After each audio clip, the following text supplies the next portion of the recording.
Welcome to Tell the Damn Story, the show that explores the many ways to navigate the successes and failures that aspiring and struggling writers face to make your journey that much easier. Hey, Alex Simmons, we're here again to Tell the Damn Story, baby.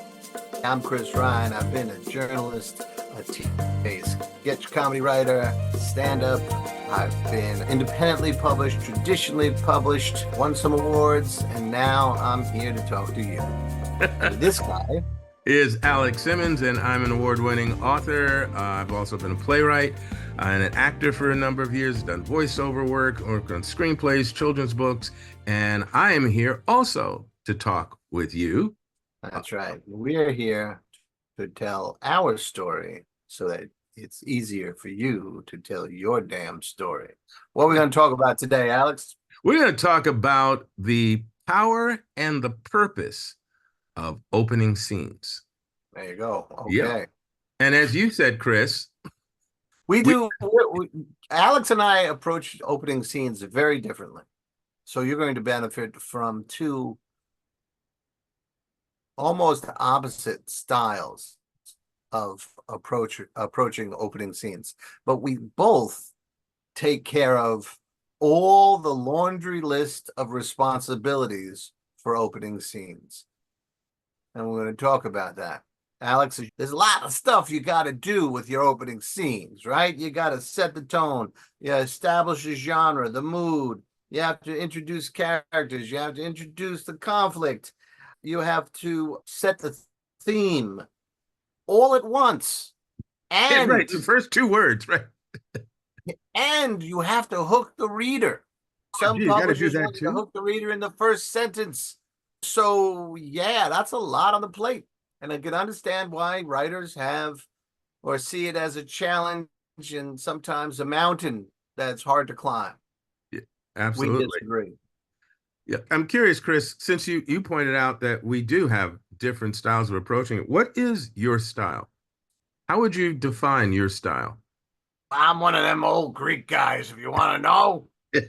I embrace the whole medias res thing. You know what I'm talking about? Start in the middle of things. That's how I like to do it. I like to take the reader and drop him, her, them into action of some kind, and then on the fly establish who we're looking at, who we're racing down the street in the car with, or whatever, and then set stuff up. Some people do it with they get to going to a point of danger and then they flash back. Deadpool is great for starting that and saying, to understand this, we have to go all the way back. And that's one technique. I try not to do flashbacks, especially in horror or action genres. I like to boom and foom and try and weave together the elements people need. I'm sorry. You like to boom and foop? I like to boom and fume forward. Oh, okay. So start with the boom and get the accelerator going and keep going. Your style is significantly different than that. My style. How do you tend to start? My style tends to depend a lot on atmosphere and what kind of story I'm doing and how I see that opening scene. Like Chris says, he likes to drop you right into the middle of the action. I think that is absolutely great and necessary for short stories in particular, because you don't have a lot of time. You don't have the expanse of a novel where you can build and build and build and build. So you got to get, we're in it. Things are happening. Like you said. So I like to, with my stories though, I do like to, depending on the kind of tale, set the mood. Like for instance, with one of my short blackjack stories where he's gone to Scotland, and he's going to take on this adventure that involves the supernatural, their threats and evidence that they're werewolves. And so instead of having him arrive in a car or something like that, to start it off with action, I have he's parachuting into the terrain. But it's not like he's falling and he's parachuting down, he's drifting. And as he's drifting, I'm setting up the feel of the experience for him. We're getting a sense of his thoughts about it and what is waiting for him below. And so that's more of, for me, a drifting, sliding, easing into the tension, but letting you know he's approaching something that's already a potential threat, and it's not going to get better. And so that's one way I deal with it. Again, sometimes it's all about the atmosphere of the place first, the mood or the tone of the place. Create the setting, definitely hint at the character and the character being troubled or disturbed or something, and then move into that. And then a third way, again, without starting off with action, is like with the story I did for one of your Soul Scream books, where again, I'm setting up the atmosphere and the season and this idyllic environment, this wonderful country environment at night with the stars and everything like that. Because what's going to happen after we get comfortable in there is not going to be good. And so I sometimes like to ease in, but in easing in, I'm setting up a mood and a vibe and a potential for stuff that's going, uh-oh, why don't I feel like this is wonderful, but why don't I feel totally safe or secure? And either of those approaches, I want to, before I say that, I want to, there's another great opening that you do with Blackjack where he's just getting on a plane. That's it. That's what it would sound dull, but he's a large, powerful black man getting on a plane of old, rich white guys. And the tension is immediate. That why is he here? Yeah, all that sort of stuff. And Blackjack doesn't let it bother him and all that stuff. And soon the plane is taken off, and trouble has happened with the pilot or pilots, and there's no one else to fly the plane. And Blackjack gets up and says, "I can help you." And go like, "How did he can't? Don't." And Blackjack says, "If they're not comfortable with it, they can get off at any time." And then he takes care of it and confronts nature and all these lightnings and all that stuff. And there's a lot of action, but it has started off as mundane as you could do, and then we add racism, and it tells both about who this gentleman is and the kind of world he lives in. And then he goes into action, and you realize this guy's ready for anything. So that's pretty cool. So I wanted to give that as another example. Well done, Alex. The way that any author gets to that point where you have a good opening is conversations and questioning with you and your own imagination. Or who are we writing about? And there could be a million questions about who the character is if it's a brand new character.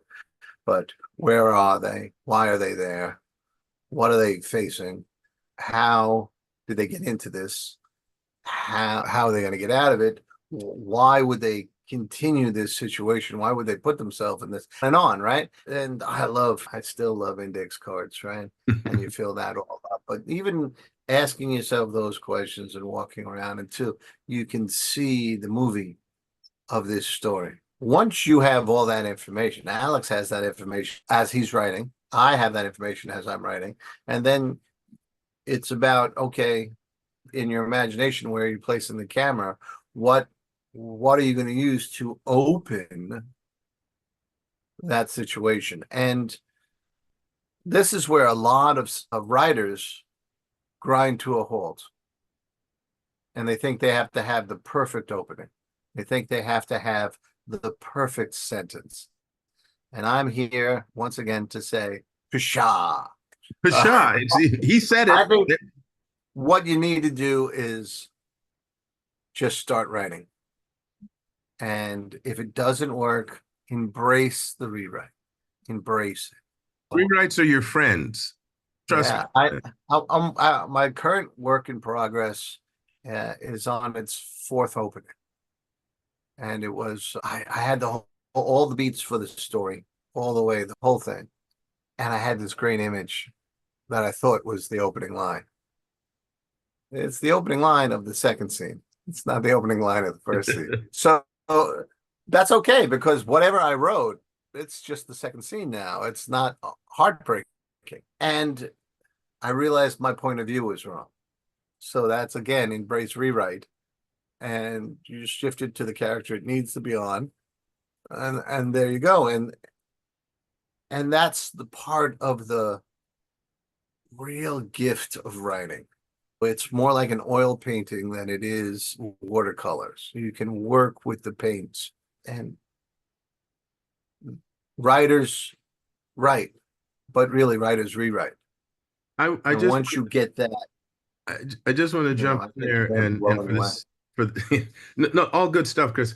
I just want to jump in and say for the sake of those of you who are trying to take notes, the purpose, Rewind button. yeah, right. That's what we want. At the beginning, it's the power and the purpose of the opening scene. Now, the power is some of what Chris is talking about here. The purpose of the opening scene, which he illuminated at the very beginning, yeah, you're supposed to be introducing where we are, right? Right. What characters, what key characters we're going to meet. Now, sometimes you're not meeting the protagonist in the first scene. Sometimes you're meeting secondary or supporting characters. But basically, where we are, what era, time period, whatever, what characters we need to focus on initially, right?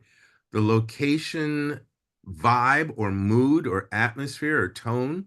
These are things that you can indicate in that opening scene. And again, we're talking about the opening scene. We're not talking about the first third of the movie or TV episode or whatever, or book. We're talking about that opening scene, that thing that sets us up.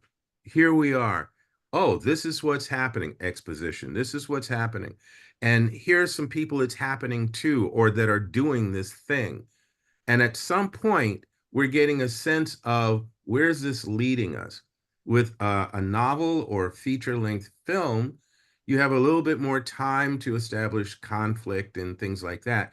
With a shorter story, yes, pretty soon in that opening scene, or if it's a short opening scene, the very next scene, we're into the conflict. Where we are, who's there, what are they doing, maybe a little bit of why. Definitely at some point, we're going to get to the conflict.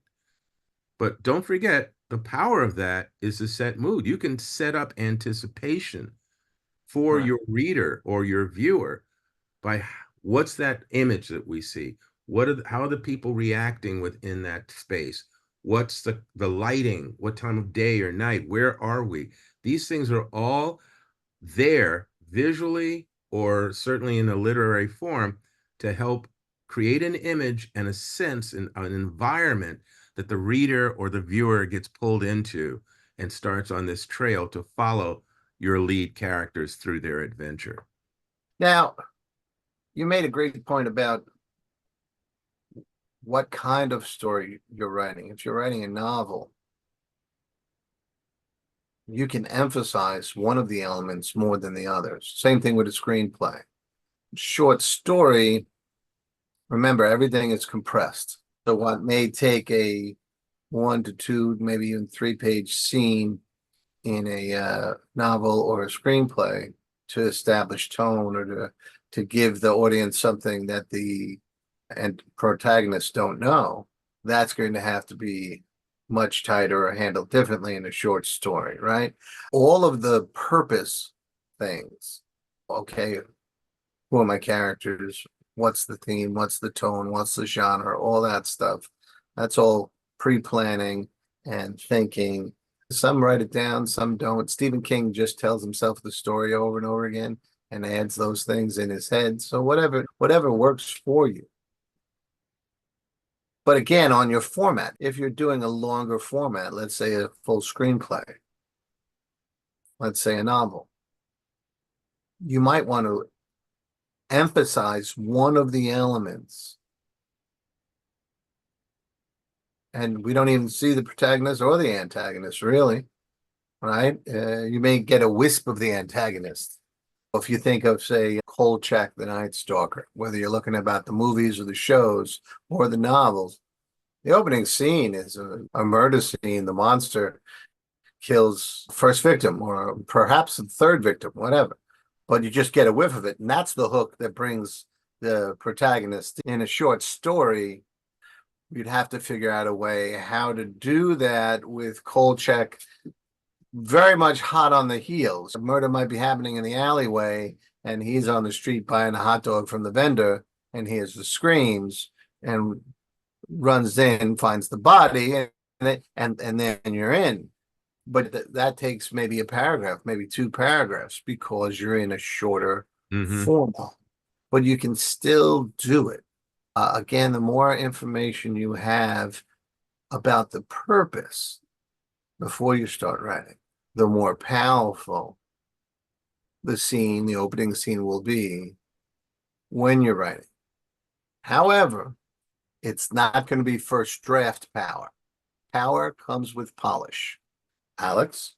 Yes, I not only agree with you wholeheartedly on that, but I was also going to say that you had mentioned at one point, I think we've mentioned it a couple of times now, what you're working on also determines your approach. Still using the same techniques that we're talking about, but your approach. For instance, an action sequence or an action film or an action or thriller story, you're going to approach it differently than you might be a character study, something that's about an individual going through some sort of personal torment. And how you set that up in one, you might, let's say it's a heist, an action adventure thriller heist story. You might set up with maybe we get a sense of the location, the target for the heist. We might be watching some of the people prepping for it. It might be just before they do the thing. So they're sitting outside the bank or outside the mansion, outside the target, and they're prepping and they're clicking this and getting that equipment together, and then they're sneaking in or they're dropping a guard or whatever. So these are all things that you can build up suspensefully, getting us into the thing that they're going to do. Whereas with someone where it's a character study, maybe it's a person who's tormented by some sort of loss, some traumatic loss. Well, you might spend some time watching them struggle to keep it together at a job that they hate. And we might be seeing them at the end of the day and they're stressed out and they've got this stuff on their mind and they can't wait to get out of there. And the boss is coming at them or some other stupid office stuff is happening. And we're seeing how this person is struggling and dealing with it. And they got out and they get outside and they get bumped by somebody. And that just aggravates them more, upsets them more, and so forth and so on. So that we're getting more of a sense of, yeah, the world that we're in and we're seeing what the characters are doing, but it's two different vibes, it's two different tones and that we're going for, but yet both of them are building suspense towards some sort of blow off. Yeah. I wanted to play for a second if I'm going to be allowed to here. Go ahead, it's our show. Once you know, this is again, we're talking about opening scenes, but one of the key secrets about opening scenes is knowing where you're going. So if you know the ending, then you might be working the opening scene to seed, to plant seeds, right? To plant little elements that are going to pay off later. And you might play with misdirection of genre to if it opened up on a tight scene of a couple making out, struggling with their clothes because they're so hot for each other, and then there's a bang on the door, let's go, and there it's not a romance and it's not an erotic piece, it's a heist book. Then you get to play with that sexual tension all the way through the heist. But were they married to each other? Are they a couple? Or is he with somebody else? You get to play. It depends on what I need to happen throughout. Let's sow the seeds early on. So take the time to think your story through, even on a sketchy level, even on an index card level, even on a Stephen King, I tell myself this story as I'm going to sleep, or Joyce Carol Oates, I go running and tell myself the story as I'm running until I can tell it smoothly, and then she writes. Because that gives you power of your purpose to know what you need to include and what you can hide and what you can misdirect. And it may start sounding to you overwhelming, but it's not. It's like setting up the checkers on the checkerboard or the chess pieces, knowing how they all work and what this. I'm going to take the Pamaroff method as the Kakuzi opening. That's a whole different level of things. But just setting up the pieces, anything can happen. And give yourself license to play before you begin your work. Very key. And once again, I know we've talked about it on numerous episodes, the different methodologies for some people in terms of how they approach writing stories, the pantsers and then the planners. And the pantsers like to just, I got a great idea, I'm just going to go and I'm just going to start writing and see where it takes me and in come from beginning to end. And the planners who might do some sort of a breakdown or outline or something like that to help plan the steps, the scenes, the sequence of events so that they know long view what they're going after. Whichever way you're approaching, again, the power of the opening scene is to draw people in. Power of the opening scene is to start the story and to set up certain elements. At a certain point, like Chris was saying, if you have some idea of where you want it to end, you do have this ability to start planting seeds. But even if you don't, even if you write like a bat out of Hades and you go from beginning to end and it was all like mad rushes and impulses and everything, the savior waiting for you, sitting on the bench patiently, is rewrites, Yes. revisions. It does not need to be, even the opening scene, which is what we've been focusing on today. Even the opening scene can be rough, raw, and ragged because once you get it all out of your head and in front of you so you can look at it and really evaluate what you have, then you can start removing or adding or polishing or whatever it takes to bring that to the point where you go, yes, that's what I got. That's what I saw. Yeah, that's going to work. That's going to be great. Because And revisions are and your that's probably that's the most powerful gift you can give yourself is to embrace rewrite. Because you that allows you to do a draft and then read it as objectively as humanly possible. And once this allows us to once again echo a thing that really should be forbidden for writers and to look at anything they did as a mistake. It's not a mistake. It's that, oh, I can do that better. I can fix that. That doesn't mean you did anything wrong. You just know how to do it more right. Getting that draft in, getting that first draft, you may realize, okay, those two things that really paid off at the end. If I add this to the opening, that'll really make that pay off. That's part of the job. It is Mhm. part of what you do. Well, Chris, you mentioned it early at the very beginning of the episode, and I think it's a great thing to bring that example forward again, is the story that you were working on, where at a certain point in rewrites and rereadings, you realized, oh no, I need to change the POV here in order Yeah. for this to work. Just out of curiosity, how much time had you spent with it before you came to that realization? I think I got the invitation 3 weeks to a month ago. I let it gestate in the brain for a week, maybe 2 weeks. Started taking some notes. There's a story wheel that I use, filled in the bots there, right? All the little sections, and then jumped in. And here's where the mistake was. I got overly enamored of a great opening line. And that's what I did with the first three versions of or drafts of the opening was try to shoehorn the rest of it into that great opening line. And opening line should be the last thing you worry about. I really think so. Some people say they need to have the opening line. I disagree. Some people say they need to have the last line of the book or the God bless you if you can. That's great. I think both of those come to fruition in rewrite. I will use that line and it will be effective when we get to it because it changes what the opening scene is now. But I realized we could really set everything up better from the telling from the protagonist's point of view rather than third person omniscient. And holy cow, her voice is such a great character voice. And it takes place in the late 70s. So that meant I went and researched 70s slang. And boy, did I have fun making that list.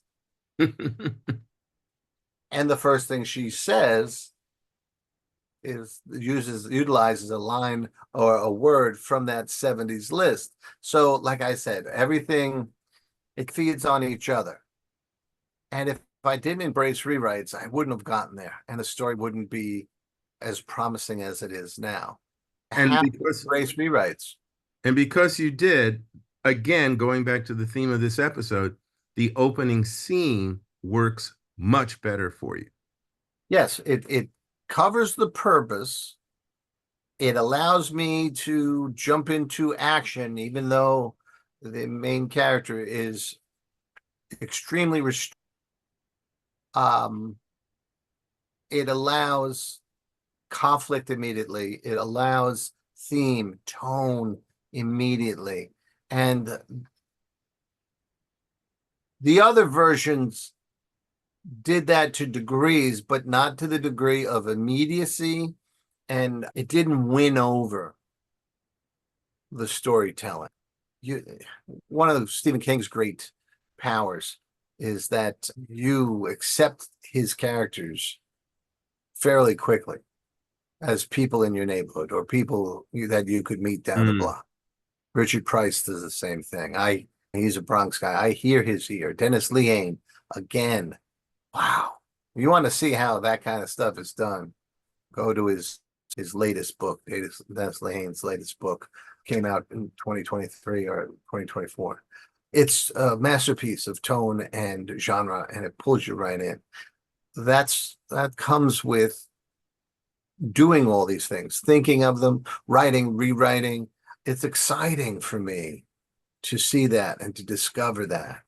I'm reading our friend Damon Manx, who has been on this. Yeah. He did this real business risk this summer where he released all four parts of this series.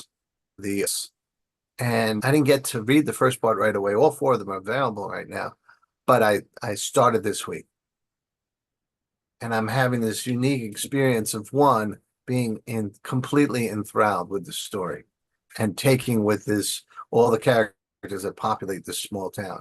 But thrilled, thrilled that a person I consider a friend is has succeeded on all cylinders.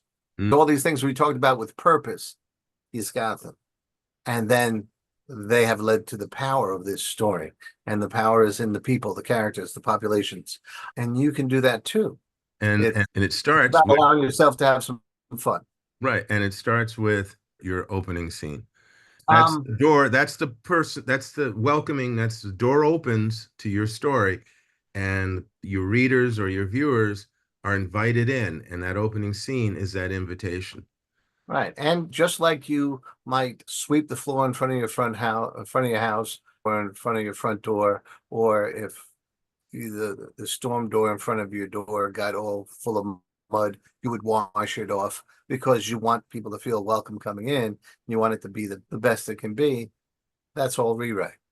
Allow yourself the pleasure, the artistic freedom of improving your work. It's okay. It's Yeah, not a mistake. It's part of the craft. it's polishing. That's really Yeah. what it's How about. I strong are agree. you on opening lines? Are you one of the a stickler for opening lines?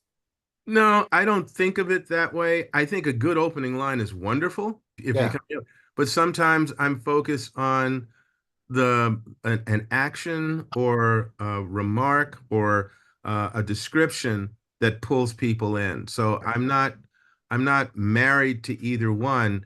It's like a smorgasbord. If I see something, go, ooh, this works, and I'm Yeah. happy with that. I And don't really again, worry about it until the last yeah, draft. and again, it's a lot about serving the story. Our That should be on our shirts because once again, it's very much about, does this work? Does this feel good? Does this feel right? Is this pulling people in? Is this enjoyable? Does this make me laugh or cry or whatever it's supposed to do? If it does that stuff, I can ride off into the sunset. If it doesn't, then I got to make camp because I'm going to be at it again in the morning. It's that sort of thing. Yeah. So I What think, else do we need to talk about with opening scenes? as far as I'm concerned, I think we've done well. I think what we're going to do, for those of you who stayed behind, who's going to know about this, and you stayed to the end of this episode, you're going to know that we're going to have a sheet that you'll be able to download from this episode that has a list of the things we pointed out. that you can Yep. get out of a good opening scene, right? Something you can go for, things that you can benefit from having a good opening scene. We'll have a little list, a little bullet point list for you so you can check them off as you're working on your story. There you go. Go Okay. have some fun with that opening scenes, damn it. And for the fun of it too, if you want, just for the fun of it, maybe some of the things you've written already, you guys sitting somewhere in a book or whatever, go back and play with them. See what happens. See if you can see them differently. See if you can pull that moment and draw that moment into a more sharp and a reactionary scenario. Can you pull people in more with it? Does the And character say something or do something that makes it more inviting to continue reading that story? when you come back to work that you haven't looked at for a while, you definitely see things differently. Last Sunday I did a reading down in way downtown at the Shade Bar. And in preparation for that, because you should prepare for readings, I kept reading the story out loud. Always read the story as if you're getting paid $100,000. So I'm reading it, and it came to my attention that I could probably start the story, the 8th or 9th paragraph, drop the first, and that is what I did. You know, that is exactly what I did. The other stuff in this story, in the book that I published, it stays there the way it was. But for that performance, I started it on paragraph 9, became the opening of the story, and you didn't miss. Yeah, it was a slower start for this story, and it works much better. I'm tempted now to go back and do this rewrite and version, slip that in, don't tell anybody. But so you can always, again, embrace the rewrite and tell the best story you can. Okay. So be with us next time for the next thrilling. No, yes, actually, definitely. If you've got any reactions, questions, thoughts, suggestions, please drop them in the comments below because we love hearing from you. We love reading these things. And as we've done in the past on several occasions, Chris and I sometimes jump on the mic and just answer questions or respond to comments and things that we've gotten back. And so I think we have one of those coming up in the next few weeks. We hadn't put a date on it yet. Maybe in the fall. Yeah, maybe. But send your questions now. Yes, right. Yes. Start that list. Okay. Take care, everybody. Bye-bye. Peace.